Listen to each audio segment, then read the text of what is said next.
noite. Um grupo invade um estacionamento durante a madrugada, ameaça funcionários e começa um quebra-quebra. Carros de jogadores são danificados e muros pichados. Atos de vandalismo que mancham o nome de uma das maiores torcidas do Brasil, a Fiel Corintiana. A violência aconteceu no centro de treinamento do clube, na zona leste de São Paulo, depois da derrota na pré-Libertadores. É mais um episódio que dá munição a promotores empenhados em acabar com as torcidas organizadas. Vamos agora aos destaques desta quinta-feira. Presidente Dilma Rousseff anuncia a distribuição de remédio gratuito contra a hipertensão e o diabetes. Na volta às aulas, pais de alunos se surpreendem com a alta no preço dos livros didáticos. Pela primeira vez desde o início da crise, o ditador do Egito admite a possibilidade de renunciar. Enquanto isso, jornalistas estrangeiros são ameaçados e confinados em hotel no Cairo.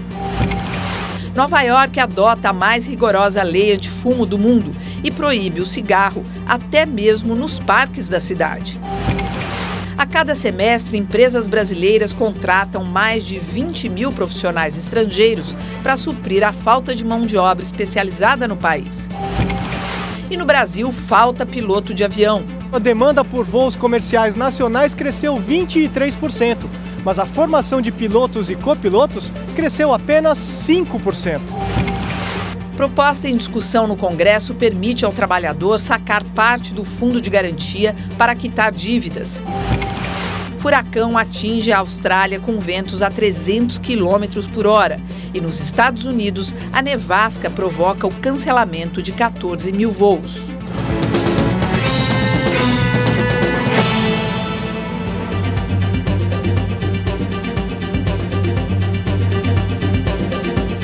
Participam da edição de hoje o advogado Ayrton Soares e o cientista político Carlos Novaes. A presidente Dilma Rousseff anunciou hoje a distribuição de remédios contra a hipertensão e diabetes de graça. A partir do dia 14 de fevereiro, os medicamentos estarão disponíveis em mais de 15 mil estabelecimentos inscritos no programa Farmácia Popular. É preciso ter receita médica para retirar o remédio. Em seu discurso, a presidente Dilma Rousseff lembrou que a hipertensão arterial e o diabetes são responsáveis por 34% das mortes no Brasil todos os anos. Segundo o Ministério da Saúde, 33 milhões de brasileiros são hipertensos e 7 milhões e meio têm diabetes. O orçamento deste ano para o Farmácia Popular é de 470 milhões de reais. O preço dos medicamentos é subsidiado em 90%, sendo que a partir de agora, remédios para diabetes e hipertensão passam a ser gratuitos.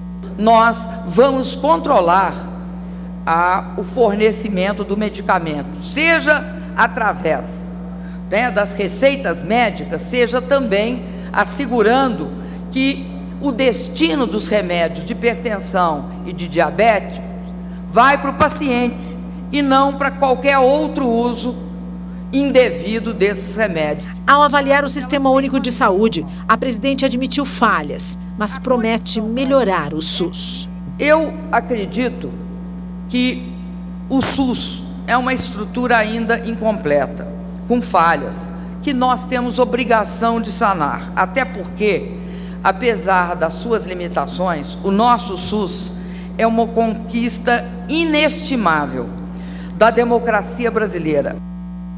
Um projeto de lei em discussão no Congresso Nacional amplia a utilização do Fundo de Garantia por Tempo de Serviço. Se aprovado, o fundo também poderá ser usado para pagar dívidas. Hoje, o saque só é permitido nos casos de demissão, sem justa causa, financiamento de imóveis e doença terminal. Uma imagem que pode ser vista todos os dias. Centenas de pessoas passam pelos guichês do Serviço de Proteção ao Crédito para começar a limpar o nome, comprometido pelo não pagamento de dívidas e financiamentos. Um projeto de lei que está sendo discutido no Congresso pode mudar um pouco esse cenário. A ideia é permitir o uso de até 40% do fundo de garantia para quitar dívidas, quando elas passam a comprometer mais de 30% da renda da pessoa. Uma boa opção, né? Para quem não tem onde recorrer, fundo de garantia seria ótimo. Ia me ajudar bastante. O projeto, que até parece uma boa notícia para quem deve, ainda tem uma longa tramitação no Congresso, mas já preocupa órgãos de defesa do consumidor e até entidades do comércio. Para a Associação Comercial de São Paulo, a ideia ajudaria a reduzir os calotes, mas ao mesmo tempo pode incentivar a população a se endividar mais. Defendemos um consumo responsável. Então também a gente tem que pensar que as pessoas podem tomar essa possibilidade de utilizar o FGTS como um aumento de renda que pode levar a um aumento do consumo. De repente a pessoa pode até pagar as dívidas e se endividar de novo. O Instituto de Defesa do Consumidor teme que o dinheiro do FGTS acabe servindo apenas para beneficiar os credores. Segundo o IDEC, uma medida para resolver a situação dos inadimplentes deve prever a participação dos bancos, com uma redução significativa dos juros. E não ficar simplesmente à mercê dos recursos do consumidor, principalmente advindos de um fundo específico para situações de emergência, para que o consumidor resolva sozinho sempre as questões, sem envolver toda a relação creditícia. Se esse projeto virar lei, vocês acham que pode fazer bem para o perfil do brasileiro, que a gente sabe que é muito gastão, a gente já mostrou aqui que o brasileiro não tem o perfil de fazer poupança, não vai? Eu acho positivo. Eu acho que tutelar demais o cidadão não é o caso. Quer dizer, os temores de que isso incentive as pessoas a gastarem, o dinheiro é delas. Não é? O único senão que eu vejo é, eventualmente, uma descapitalização do fundo. Quer dizer, ele é usado para várias atividades, né, pelo gestor. Para emprestar para o Pan-Americano. A Caixa Econômica usa, ou teoricamente usaria, para financiar imóveis e tal. Então, isso sim. Então, mas a proposta é de até 30% ou 40%, né, do fundo, e para situações em que o sujeito demonstre que a dívida está comprometendo a qualidade de vida dele. Eu acho que é positivo e acho que os temores são injustificados, porque as pessoas é que decidem o que fazer e como se endividar. Você acredita que o brasileiro tem que estar mais protegido nessa situação? São duas coisas. Primeiro, esse fundo é muito mal remunerado. O trabalhador não tem o rendimento dessa poupança compulsória dele que devia ter. Cotejar o que os bancos cobram de juros com aquilo que rende o fundo de garantia na conta do trabalhador, é uma brincadeira. Eu tenho um exemplo recente de um funcionário que precisou de R$300 porque tinha que comprar remédio, a mulher tinha tido problema com parto, foi ao banco, sacou R$290, pagou 8,75 de juros por R$300. Então, veja, tem taxa de juros, tem tudo isso. Eu acho que essa medida ela não resolve, mas como diz o Novaes, ajuda. Quer dizer, também pode ser um jeito das pessoas aprenderem a lidar com dinheiro. Vai usar o fundo de garantia, vai ficar duro, e aí, de repente, quando juntar de novo, talvez não faça a mesma coisa. Olha, na aviação civil, o que preocupa é a falta de pilotos formados, o aumento do número de voos, o custo elevado na formação e a falta de escolas especializadas transformou esse profissional em artigo de luxo. A diversão de André vai se tornar profissão. Desde pequeno ele é fascinado por aviões e hoje, aos 18 anos, faz faculdade de aviação civil. Quer ser piloto. Virar um comandante internacional ali. Para ser um piloto não é preciso necessariamente fazer uma faculdade. O que conta são os cursos profissionalizantes e as horas de voo. Esses cursos particulares são credenciados pela ANAC, Agência Nacional de Aviação Civil. A capacitação pode levar 5 anos e custar até R$150 mil. Para pilotar um avião de passageiros, são necessárias de 7 a 8 mil horas de voo. De acordo com a Agência Nacional de Aviação Civil, a demanda por voos domésticos no ano passado cresceu 23%, mas a formação de pilotos e copilotos comerciais cresceu apenas 5%. O salário de um copiloto é de até R$12 mil e o de um piloto varia de 15 a 25 mil reais. Valores que para esse professor da USP ainda são insuficientes. Começar a pagar mais, de forma que os pilotos brasileiros que estão voando lá fora comecem a voltar para o Brasil, certamente pode ser feito. E a segunda coisa é você começar, são as companhias começarem a investir na formação. É uma coisa que demora algum tempo, mas é uma coisa que se frutifica com o tempo. É isso que a Gol estuda fazer. A empresa aérea projeta um crescimento de 15% esse ano e acredita que no futuro terá dificuldade para contratar pessoal. A saída está em estudo, construir um centro de formação de aeronautas. Nós mesmos fazemos os nossos treinamentos, os nossos pilotos, comissários, são feitos em vários espaços separados e não está unido, ou seja, numa área comum. A ideia desse centro é a gente conseguir concentrar todo o treinamento da empresa numa mesma área. A Líder, empresa de aviação executiva, investe em formação dos próprios funcionários. Acredita que a falta de pessoal especializado não é um problema só do Brasil. É um fenômeno mundial, mas principalmente nos países que estão em desenvolvimento. Se nós considerarmos países como o Brasil, China, Rússia, outros países da Ásia, essa curva da necessidade de pilotos vai ser maior, por exemplo, do que um mercado mais maduro como o mercado norte-americano. Agora, 150 mil em 5 anos, dá 30 mil por ano, é muito caro o curso. É caro. Para você... E tem os pilotos, os tripulantes, também têm limitação de jornada.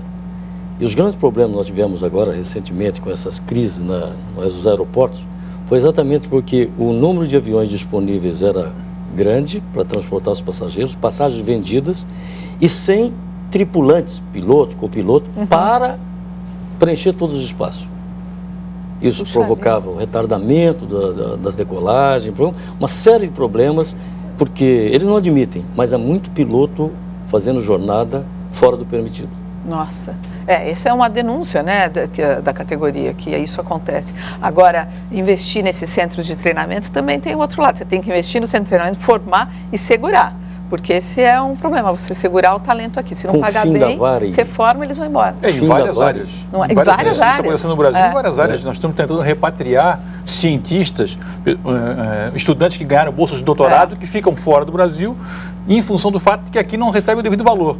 E, por outro lado, eu acho que é oportuno lembrar, semanas atrás você mostrou aqui um problema da Embraer, por exemplo, que está importando engenheiros na construção de aviões. Né?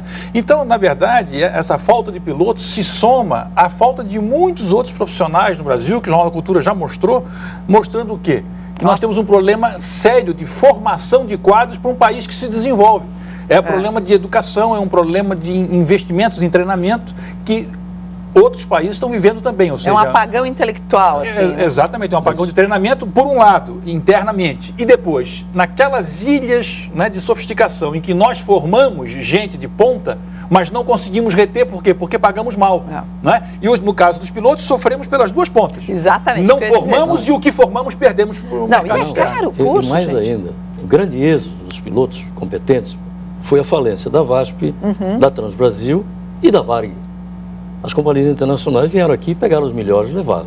Isso que foi referido na matéria. Bom, vamos ao Egito agora. O presidente do Egito, Hosni Mubarak, admitiu hoje, pela primeira vez, a possibilidade de renúncia e afirmou que só não deixa o poder imediatamente por temer que o país mergulhe no caos. Em entrevista exclusiva à rede de TV americana ABC, Mubarak disse que está cansado de governar e revelou que pode renunciar antes do final de seu mandato, em dezembro. Ele advertiu que a Irmandade Muçulmana, grupo proibido de atuar politicamente, está pronta para ocupar qualquer vácuo no poder. Horas antes, o primeiro-ministro Ahmed Shafik pediu desculpas pela violência contra os manifestantes que exigem mudanças no regime. Prometeu que os incidentes serão investigados e que os culpados serão punidos. Também negou que os grupos que começaram a violência tenham ligações com o regime. Hoje foi o 10º dia de protestos nas ruas do Cairo. Manifestantes pró e contra o governo voltaram a trocar insultos e agressões. Durante a noite passada, foram ouvidos tiros em diversos pontos da cidade do Cairo. O exército deslocou mais tanques para tentar impedir os conflitos, mas sem resultado. A ONU calcula que, desde o início dos confrontos, mais de 300 pessoas morreram e 3.000 ficaram feridas. Pesquisa divulgada pelo Instituto Pew dos Estados Unidos revela que 59% dos egípcios preferem a democracia, mas 22% acreditam que um regime não democrático pode ser necessário, enquanto 16% se mostram indiferentes. O Instituto Pew é uma organização independente formada por ex-professores da Universidade de Princeton. Quais os riscos dessa sucessão, desse caminho sucessório no Egito? O principal risco é dar certo, porque, na verdade, a queda do Mubarak, ela altera de maneira fenomenal todo o processo. Eu acho que os principais derrotados fora do Egito com esse processo é a direita israelense. Por quê? Quer dizer, o eleitorado israelense podia se dar o luxo de votar em Netanyahu, votar na ultradireita em Israel, porque havia o Egito como fiador do que eles fazem na Cisjordânia e em Gaza, né? E como eles tratam os palestinos. Na medida em que... Quer dizer, o Mubarak era uma figura, apesar de muito polêmica, mas era quem controlava o mundo árabe. Ele recebeu a herança de Camp David, que foi a paz estabelecida lá atrás, o apoio dos Estados Unidos, e um apoio financeiro grande, né, anual, né, e com isso ele podia, digamos, conter a grande afinidade afetiva e ideológica da nação egípcia com os palestinos. Agora, com o mundo árabe falando a mesma língua, quer dizer, eles já falam a mesma língua, mas pensando mais ou menos, indo na mesma onda, o que pode acontecer? Qual a perspectiva? Criar, de fato, um Estado palestino? O que você imagina? Um Estado palestino eu acho mais difícil no médio prazo, mas seguramente que Israel vai ter que mudar o comportamento em relação a Cisjordânia e a Gaza, sem dúvida nenhuma. Você concorda com isso? Primeiro, eu acho que essa história da Irmandade Islâmica, isso aí é uma maneira... É legal acho que a gente localizar o nosso telespectador sobre a Irmandade Islâmica, que é um grupo bem radical, mas pequeno, não é isso? Que faz parte aí da composição. É um grupo que hoje ocupa espaço democrático, ao contrário do que aconteceu no Irã. O grupo todo estava organizado no exterior e a partir daí, então, quando veio uma revolução. Esse já ocupa um espaço democrático dentro do Estado egípcio. Convive no Estado egípcio. Os grandes líderes que surgem não são da Irmandade muçulmana, surgem com possibilidade de alternativa. E tem mais uma coisa ali no Egito. A crise econômica é brutal. É brutal. Isso está levando as massas. E mais uma outra observação. O exército não está disposto a entrar na repressão ao povo, contra o povo. Aí então surgem as milícias que o próprio Mubarak põe na rua para divulgar para o mundo que eu preciso proteger os tesouros do museu egípcio, como se os egípcios estivessem ali para destruir os tesouros. Quer dizer, é uma armação. É uma armação para justificar a repressão. A armação essa que eu vi aqui em São Bernardo do Campo, quando os trabalhadores iam às ruas, e os instrumentos clandestinos de repressão que tinham base no DOI-CODE fomentavam, através de policiais, a paisana, a infiltração e o quebra-quebra em São Bernardo. Os comerciantes de São Bernardo devem se lembrar, em 79, os quebra-quebra que havia ali. Quer dizer, é um estilo das ditaduras. A polícia militar dizia, olha, não somos nós que está quebrando. Os trabalhadores tinham certeza que não eram eles, que eles estavam mobilizados. O que é isso? Eu preciso reprimir. Não posso aparecer aí batendo em trabalhador, mas posso aparecer mantendo a ordem. Então eu vou bater em todo mundo a pretexto de preservar a ordem. É o que o Mubarak faz. Olha, em meio aos conflitos no Egito, os jornalistas se tornaram alvo das forças de segurança que tentam impedir a divulgação de imagens e notícias no exterior. Mais de 100 repórteres e cinegrafistas do mundo inteiro sofreram agressões, foram detidos e ameaçados. Entre eles, jornalistas brasileiros da Folha de São Paulo, o Estado de São Paulo, o Globo e Zero Hora. As imagens mostram policiais egípcios invadindo o quarto de hotel de uma equipe de jornalistas da rede de televisão canadense CTV. Os equipamentos foram apreendidos e os repórteres advertidos de que estavam proibidos de continuar registrando imagens dos conflitos. A mesma cena se repetiu com equipes da BBC britânica, das redes americanas ABC, CBS e CNN, de jornais ingleses, franceses, italianos e de dezenas de países. Esse repórter da rede italiana RAI mostra como foi perseguido por policiais na rua e ameaçado. Outros foram detidos, tiveram os passaportes apreendidos e estão sendo forçados a deixar o país. Esse é o teu negócio. Olha, o repórter da Rádio Nacional, Corban Costa, e o cinegrafista Gilvan Alves, da TV Brasil, também enfrentaram a repressão da polícia egípcia. Por telefone, Corban conta o que aconteceu. Desembarcamos ontem aqui no Aeroporto Internacional do Cairo por volta das 8 horas da noite, horário local, 4 horas a mais aí que o Brasil, por volta das 4 da tarde, horário do Brasil. Logo na alfândega, nosso equipamento de filmagem foi confiscado pelas autoridades aduaneiras aqui no aeroporto. Como ele, vários outros equipamentos também foram confiscados de outras televisões que também correram aqui para o Egito para acompanhar aí os protestos da população contra o presidente Hosni Mubarak. Logo depois disso, conseguimos pegar um táxi. E esse táxi foi parado em uma das muitas barreiras que nós passamos. E nessa barreira nós fomos presos e levados para uma delegacia onde ficamos até hoje, numa sala medindo aí 4 metros quadrados, uma sala com 2x2, sem janelas. Passamos a noite nesse local, nem água nos serviram. E agora, à tarde, por volta de 2 horas daqui do Cairo, eles nos soltaram e nos deixaram com a recomendação e entregaram os nossos passaportes, os nossos celulares e também a nossa bagagem, com a recomendação que a gente viesse para o aeroporto onde nós estamos nesse momento. Vamos embarcar amanhã por volta das 9h15 da manhã, horário aqui do Cairo, 5h15 da manhã, horário do Brasil, de volta para São Paulo. O jornalista Jamil Chad, do estado de São Paulo, que estava hospedado no Hotel Hilton, no Cairo, vai voltar ao Brasil. O jornal informou que, diante da falta de segurança no país, optou pela retirada do profissional, que deve embarcar amanhã para o Brasil. E o correspondente da Folha de São Paulo, Sami Ardini, teve seu quarto revistado e uma fita confiscada. Ele mudou para um hotel mais afastado do centro e o jornal informa que ele deve permanecer lá enquanto se sentir seguro.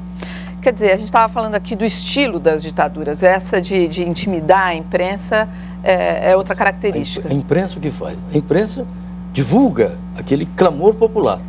Isso ajuda a repercutir, as reivindicações repercutem, ocupam espaço no mundo inteiro. Tem que cortar a imprensa, não tenha dúvida nenhuma. E aí que se faz? Você faz isso. Em outros países foi até pior. Aqui no Brasil também. Quantos anos de censura? Quantos anos de censura? Pouco tempo atrás. Vamos lembrar o Brasil. São sempre situações desesperadas para quem está no poder e se vê desafiado por uma irrupção de caráter pré-revolucionário, como está acontecendo lá. Quer dizer, governos terminais, como Exato, você disse. E que não sabiam que eram terminais. Né? Em que a situação surge de um modo que é surpreendente para todos. Né? Tanto que é uma situação pré-revolucionária, digamos assim, sem agente, sem organização revolucionária. Esse é um perigo, é algo espontâneo. Não ter uma liderança, de não ter claro quem... Sabe que há tempos atrás eu diria com mais certeza de que é um perigo. Hoje, na situação em que está o Egito, talvez seja uma vantagem. A possibilidade de você ter uma concertação de posições em que ninguém detém uma hegemonia no processo de transição agora para o fim da ditadura. O fato de não ter alguém com hegemonia clara, talvez ajude a realmente se consolidar uma perspectiva democrática com eleições rápidas, né, logo realizadas, com diferentes forças podendo disputar essa eleição. Agora você falou bem, você falou rápidas, né? Porque também isso pode ser um problema. Claro, assim, isso tem que ser logo. E como o Mubarak está dizendo, como todo ditador diz, quer dizer, eu só não saio agora porque depois de mim vem o caos. Eles sempre acham que a escolha é entre eles e o caos. Eles nunca pensam que a escolha é entre eles e uma alternativa bem melhor do que eles, ainda que difícil. Aqui no Brasil mesmo, as pessoas, primeiro, quando a gente voltou a ser democracia, depois de muitos anos, você ainda ouvia a gente dizer, melhor é a ditadura, porque essas pessoas estão usando da ditadura. Isso só acabou no governo Lula. Não tinha. Isso só acabou quando houve ganhos reais para os estratos mais populares, no sentido da área social. Aí sim se acabou um pouco esse discurso que era muito do povão mesmo, mais simples de dizer, o negócio mesmo era bom, era uma ditadura. Exatamente. Nós temos que lembrar, Portugal foi a Revolução dos Cravos. Portugal saiu de uma ditadura de Salazar de mais de 40 anos e não houve derramamento de sangue. O povo fez. E as lideranças que estavam fora voltaram. Deve acontecer no Egito a mesma coisa. Olha, os Estados Unidos e 4 países da União Europeia pedem ao governo do Egito que garanta uma transição pacífica para a democracia no país. We pray that the violence in Egypt will end. O presidente Barack Obama disse que está rezando pelo fim dos atos de violência entre os egípcios e espera que os direitos e aspirações da população sejam reconhecidos. Em Madrid, a chanceler alemã Angela Merkel e o primeiro-ministro espanhol José María Zapatero também pediram ao governo egípcio que ponha fim aos conflitos de rua e abra caminho para a democratização do regime. A mensagem da Alemanha e da Espanha foi apoiada pela Inglaterra e França. E que abra a porta. E as peças do complicado xadrez do Oriente Médio e Norte da África não param de se movimentar. Hoje foi a vez da Argélia e já existe quem sonhe com mudanças no Irã dos ayatolás. Manifestantes contra o governo do Iêmen voltaram às ruas da capital, Sanaá. Esta quinta-feira foi declarada dia de fúria contra o regime do presidente Abdullah Saleh, que está no poder há 33 anos. O anúncio de Saleh de que não pretende se candidatar a um 6º mandato não foi suficiente para acalmar a multidão. Na Argélia, os ventos de mudança chegam com a notícia de que o governo promete suspender, a curto prazo, o estado de emergência em vigor há mais de uma década. O presidente Abdelaziz Bouteflika foi eleito em 1999, numa eleição em que era candidato único. E em 2004, foi eleito sob denúncias de fraude. Em Paris, um grupo de exilados iranianos lançou o movimento chamado Onda Verde para lutar pela derrubada do regime dos ayatolás no Irã. O líder do grupo, Amir Jahanshai, que fala até em luta armada, é filho do último ministro de Finanças do Shah Reza Pahlavi, deposto há 3 décadas. Ele sonha em chegar ao poder no Irã em 1 ano. Ô Novaes, algum cientista político, algum analista internacional poderia imaginar que o mundo árabe ia acontecer o que aconteceu, quer dizer, tão rapidamente ser contaminado pelo mesmo espírito de mudança?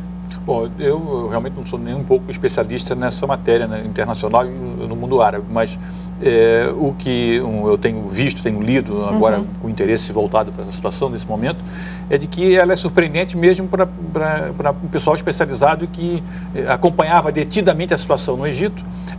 A situação é totalmente surpreendente, quer dizer, a vinda da molecada para a rua, né?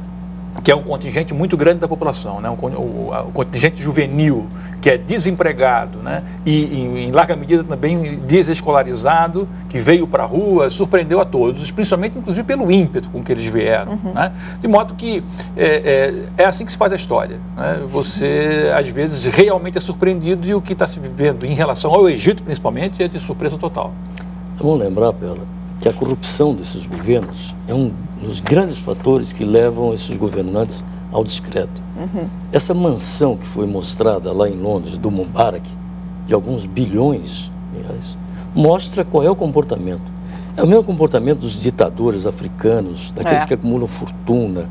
E a Europa que recebe esses investimentos, que deixam circular por lá. O governo do Haiti também, né, que a gente mostrou há pouco tempo. Então, veja, a corrupção está extremamente ligada. Agora, a pobreza desses povos, a falta de perspectiva para o futuro, aliada a esta comunicação incontrolável que é a internet, a telefonia celular, que possibilita arregimentações as mais variadas, é que tem dado o apoio e essa possibilidade de mobilização. Nós não tivemos isso aqui quando fizemos as grandes mobilizações contra a ditadura militar, que ainda era incipiente esse tipo de internet ou qualquer coisa, mas nós tivemos uma comunicação razoável. Imagina se nós teríamos acelerado muito a derrubada dos militares.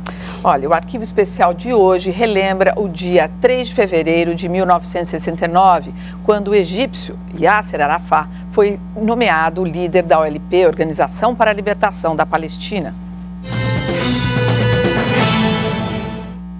Arafat estudou na Universidade do Cairo e foi presidente da Federação de Estudantes Palestinos. Serviu no exército egípcio e com 27 anos foi viver no Kuwait. Se envolveu com a criação da Fatah e passou a liderar o braço armado da organização, dedicada ao estabelecimento de um Estado palestino independente e à destruição de Israel. Em 69, Arafat se tornou presidente da OLP. As 2 décadas seguintes foram marcadas por ataques sangrentos dentro e fora de Israel, a partir de bases na Jordânia, Líbano, Síria, Faixa de Gaza e Cisjordânia. Em 1988, o líder da OLP renunciou ao terrorismo e, anos depois, reconheceu o Estado de Israel. Arafat conseguiu atenção internacional e apoio à sua causa, mas morreu em 2004, sem conseguir assegurar um Estado independente para os palestinos. A seguir, livro didático inicia o ano 6% mais caro. Nova York decide proibir o fumo até mesmo ao ar livre nos parques da cidade.